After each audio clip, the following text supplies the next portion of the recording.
Guys आज मैं आपको एक्सप्लेन करने वाला हूँ पाताल लोक सीज़न 1 का एपिसोड नंबर 9। और इस एपिसोड के स्टार्टिंग में हम देखते हैं कि एक घर के अंदर बच्चे के जन्म होने की खुशी के अंदर फंक्शन मनाया जा रहा है। और वहीं पर पंडित जी बैठे हुए हैं जो कि उस बच्चे के पिताजी को बता रहे होते हैं कि आपके बेटे की कुंडली लाखों में एक है। ऐसा सुनने के बाद बच्चे के पिताजी पंडित जी से पूछते हैं कि ऐसा मेरे बेटे की कुंडली में क्या खास है। तो पंडित जी उसे बताते हैं कि आपके बेटे की कुंडली हिरण्यकश्यप की कुंडली से मैच करती है, जो कि एक पुराने ज़माने का काफ़ी खतरनाक राक्षस था। और उसी की तरह आपके बेटे को भी वरदान प्राप्त है कि ना उसे कोई दिन में मार सकता है, ना रात को मार सकता है, ना कोई दोस्त मार सकता है, ना दुश्मन मार सकता है। उसे केवल एक ही इंसान मार सकता है। और जिस बच्चे का जन्म हुआ था वो कोई और नहीं, विशाल त्यागी था। इसके बाद यहाँ से सीन कट होता है और अगले सीन में हम देखते हैं कि इंस्पेक्टर हाथीराम चौधरी को किडनैप कर दो लोग कहीं पर ले जा रहे होते हैं। और इंस्पेक्टर हाथीराम चौधरी के फ़ोन पर बार बार एसआई अंसारी का फ़ोन आ रहा होता है। और ये दो लोग कोई और नहीं, ग्वाला गुजर के ही आदमी होते हैं। तो ये लोग इंस्पेक्टर हाथीराम चौधरी से पूछते हैं कि ये कौन है जो तुझे बार बार फ़ोन कर रहा है। तो इंस्पेक्टर हाथीराम चौधरी उन दोनों को बताते हैं कि वो पुलिस वाले हैं और जिस इंसान का उनके पास फ़ोन आ रहा है वो भी एक पुलिस ऑफिसर है। और उसे पता है कि इंस्पेक्टर हाथीराम चौधरी मुसीबत में है। ये लोग बात कर ही रहे होते हैं, लेकिन तभी उनके सामने एक ट्रक आ जाता है जिससे किडनैपर्स का ध्यान भटक जाता है। और इंस्पेक्टर हाथीराम चौधरी इस चीज़ का फ़ायदा उठाकर स्टीयरिंग को पूरी तरह घुमा देते हैं, जिससे गाड़ी खाई में जाकर पलट जाती है। लेकिन इंस्पेक्टर हाथीराम चौधरी ने सीट बेल्ट लगा रखा था, इस वजह से उन्हें ज़्यादा चोट नहीं आती है और वो गाड़ी से निकलकर वहाँ से भाग जाते हैं और भागकर एक मेले के अंदर चले जाते हैं। लेकिन जो लोग जिन्होंने सीट बेल्ट नहीं लगा रखा था उन्हें काफ़ी ज़्यादा गंभीर चोट आती है। और वो दोनों किडनैपर्स अपने साथियों को फ़ोन करके बता देते हैं कि इंस्पेक्टर हाथीराम चौधरी वहाँ से छूटकर भाग गए हैं और भागकर वो एक मेले के अंदर छुप गए हैं। तो ये बात सुनकर इंस्पेक्टर हाथीराम चौधरी को ढूंढने के लिए उन दोनों किडनैपर्स के साथी भी आ जाते हैं और वो लोग इंस्पेक्टर हाथीराम चौधरी को पूरे मेले के अंदर ढूंढने लगते हैं। फिर फाइनली उन्हें एक जगह पर इंस्पेक्टर हाथीराम चौधरी दिख जाते हैं छुपे हुए। तो वो लोग इंस्पेक्टर हाथीराम चौधरी को जैसे पकड़ने के लिए जाते हैं तो इंस्पेक्टर हाथीराम चौधरी वहाँ से निकलकर भाग जाते हैं और भागकर सीधा मौत के कुएं के ऊपर चले जाते हैं। लेकिन किडनैपर्स वहाँ पर भी इंस्पेक्टर हाथीराम चौधरी को दोनों तरफ से घेर लेते हैं। तो उनसे बचने के लिए इंस्पेक्टर हाथीराम चौधरी मौत के कुएं के ऊपर से नीचे कूद जाते हैं और वहाँ पर गिरने के बाद काफ़ी ज़्यादा घायल हो जाते हैं। और फिर जैसे ही वो मौत के कुएं से बाहर आते हैं तो वो दोनों किडनैपर्स इंस्पेक्टर हाथीराम चौधरी को मारकर घायल कर देते हैं और वहाँ से उठाकर सीधा ग्वाला गुजर की हवेली पर ले जाते हैं। और वहीं पर हम देखते हैं कि ग्वाला गुजर भी खाना खा रहा होता है और उन दोनों किडनैपर्स में से एक किडनैपर गड्ढा खोद रहा होता है जिसके अंदर कि वो इंस्पेक्टर हाथीराम चौधरी को मारकर गाड़ने वाले थे। और तभी इंस्पेक्टर हाथीराम चौधरी भी होश में आ जाते हैं और उन लोगों से पानी मांगते हैं। फिर हम देखते हैं कि ग्वाला गुजर इंस्पेक्टर हाथीराम चौधरी को पानी पिला रहा होता है। फिर इंस्पेक्टर हाथीराम चौधरी जैसे ही कुल्ला करते हैं तो उनके मुंह से काफ़ी ज़्यादा खून आता है और ग्वाला गुजर इंस्पेक्टर हाथीराम चौधरी से कहते हैं कि तू तो सस्पेंडेड है, फिर भी तू इस केस की तहकीकात करते हुए चित्रकूट तक आ गया और यहाँ पर आकर मेरा ही पीछा करने लगा है। तो इंस्पेक्टर हाथीराम चौधरी ग्वाला गुजर से कहते हैं कि उन्होंने इस केस को पूरी तरह से सॉल्व कर लिया है और उन्हें ये भी पता है कि दोनलिया गुजर की मौत हो चुकी है। ये बात सुनकर ग्वाला गुजर को काफ़ी ज़्यादा गुस्सा आता है और वह इंस्पेक्टर हाथीराम चौधरी का गला पकड़ लेता है और इंस्पेक्टर हाथीराम चौधरी से पूछता है कि उन्हें कैसे पता है कि दोनलिया गुजर की डेथ हो चुकी है। तो इंस्पेक्टर हाथीराम चौधरी उसे बताते हैं कि वो घाट पर गए थे और वहाँ पर वो उस संग्रहालय के अंदर भी गए थे जहाँ पर सभी की मौत के बारे में लिखा जाता है और वहीं पर उन्होंने पढ़ा था कि दोनलिया गुजर की डेथ हो चुकी है और दोनलिया गुजर का अंतिम संस्कार भी ग्वाला गुजर ने किया है। यहाँ से सीन कट होता है और हमें पास्ट का एक सीन दिखाया जाता है जहाँ पर हमने देखा था कि एक डॉक्टर दोनलिया गुजर को देखने के लिए आया हुआ था जब दोनलिया गुजर बीमार था। तो वहाँ पर वो डॉक्टर रिवील करता है कि दोनलिया गुजर की डेथ हो चुकी है और जैसे ही वो बाहर आता है तो दोनलिया गुजर का बॉडीगार्ड उस डॉक्टर को जान से मार देता है। और उस डॉक्टर के मरने के बाद ये बात केवल 4 लोगों को पता थी कि दोनलिया गुजर की डेथ हो चुकी है और वो 4 लोग हैं ग्वाला गुजर और ग्वाला गुजर के दोनों खास बॉडीगार्ड और उनके अलावा दोनलिया गुजर का बॉडीगार्ड। फिर इंस्पेक्टर हाथीराम चौधरी ग्वाला गुजर को बताते हैं कि ये बात वाजपेयी को भी पता है कि दोनलिया गुजर की डेथ हो चुकी है और वाजपेयी केवल 2 लोगों से डरता था, एक तो दोनलिया गुजर और दूसरा विशाल त्यागी। तो उसने विशाल त्यागी को अपने रास्ते से हटाने के लिए ग्वाला गुजर के थ्रू एक कॉन्ट्रैक्ट दिलवाया दिल्ली के अंदर संजीव मेहरा के मर्डर का। और वो चाहता था कि संजीव मेहरा का मर्डर करने के बाद विशाल त्यागी को दिल्ली पुलिस की एक टीम पकड़ ले और दिल्ली पुलिस की वो टीम पूरे टाइम विशाल त्यागी को फॉलो कर रही थी और वो सिर्फ इसी इंतजार में थे कि विशाल त्यागी कब संजीव मेहरा का मर्डर करे और इसी के जुर्म के अंदर वो विशाल त्यागी का एनकाउंटर कर दे।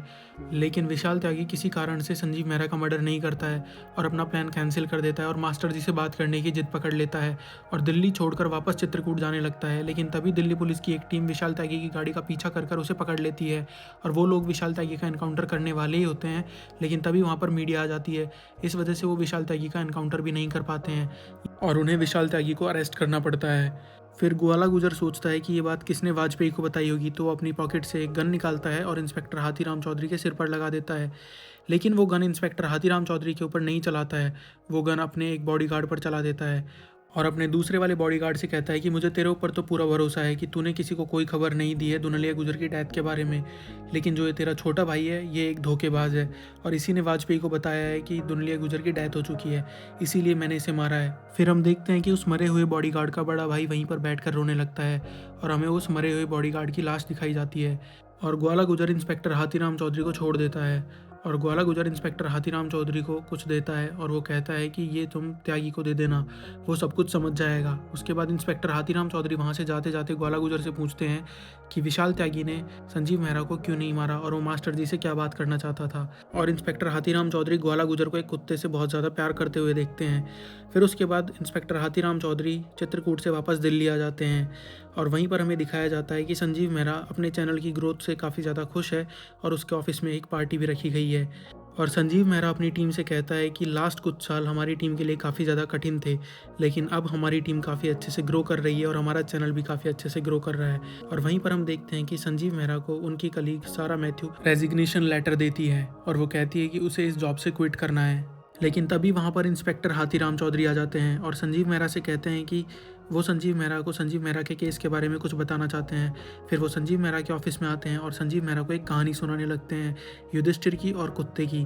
वो बताते हैं कि युधिष्ठिर एक कुत्ते के साथ स्वर्ग में गया था, लेकिन इंद्रदेव ने जब उस कुत्ते को स्वर्ग में लेने से मना कर दिया तो युधिष्ठिर ने भी स्वर्ग में जाने से मना कर दिया और आप भी एक कुत्ते की वजह से ही स्वर्ग जाते जाते बचे हो। फिर इंस्पेक्टर हाथीराम चौधरी संजीव मेहरा को बताते हैं कि जब विशाल त्यागी आपका मर्डर करने के लिए आपके घर पर आया था तब उसने देखा कि आप एक डॉग से बहुत ज़्यादा प्यार कर रहे हो और आपकी वाइफ भी एक डॉग से बहुत ज़्यादा प्यार कर रही थी और विशाल त्यागी को भी कुत्ते काफ़ी ज़्यादा पसंद थे और उसके गुरुजी ने उसको केवल एक ही चीज़ सिखाई थी कि when a dog loves man he is a good man and when a man loves dog he is also a good man. इसका मतलब ये है कि जब एक कुत्ता इंसान से प्यार करे या इंसान कुत्ते से प्यार करे वो इंसान काफ़ी ज़्यादा अच्छा होता है और इसीलिए उसने आपको नहीं मारा।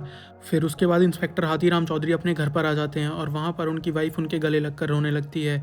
उसके बाद हम अगले सीन में देखते हैं कि विशाल त्यागी और उसकी पूरी की पूरी टीम को कोर्ट ले जाया जा रहा होता है और दूसरी तरफ इंस्पेक्टर हाथीराम चौधरी का सस्पेंशन भी खत्म हो गया होता है। तो विर्क अपने एक कांस्टेबल को बुलाता है और उसे कहता है कि तुम इंस्पेक्टर हाथीराम चौधरी की पुलिस जीप की चाबी और उनकी गन उन्हें दोनों चीज़ें लौटा दो।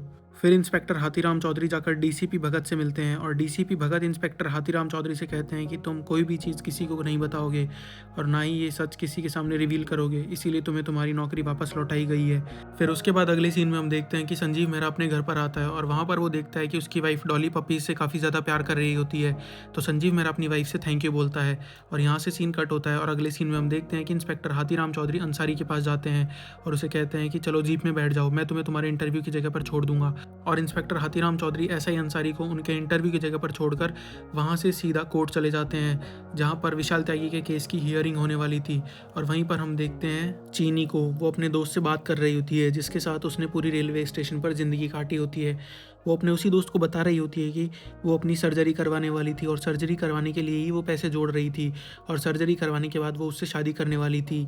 और वहीं पर हम देखते हैं कि इंस्पेक्टर हाथीराम चौधरी एक रुद्राक्ष निकालकर विशाल त्यागी को दे देते हैं। तो विशाल त्यागी समझ जाता है कि उसके गुरुजी की मौत हो चुकी है, यानी कि दुनलिया गुजर की डेथ हो चुकी है। उसके बाद विशाल त्यागी वहाँ पर पुलिस वालों से गन छीन लेता है और वहाँ से भागने की कोशिश करता है, लेकिन इंस्पेक्टर हाथीराम चौधरी उसके सामने आ जाते हैं और उसे रोक लेते हैं। फिर विशाल त्यागी ये देख लेता है कि वो यहाँ से भाग नहीं सकता है, तो उसके बाद वो अपने आप को ही शूट कर लेता है और वहीं पर विशाल त्यागी की मौत हो जाती है। और इसी के साथ ये वेब सीरीज़ भी यहीं पर ख़त्म होती है। और अगर आपको इस वेब सीरीज़ की एक्सप्लेनेशन थोड़ी भी पसंद आई हो तो प्लीज़ यार इस चैनल को सब्सक्राइब कर लो। हमें इन वीडियोज़ को एक्सप्लेन करने के लिए और इन्हें बनाने के लिए बहुत ज़्यादा मेहनत लगती है। And thank you so much for watching this video.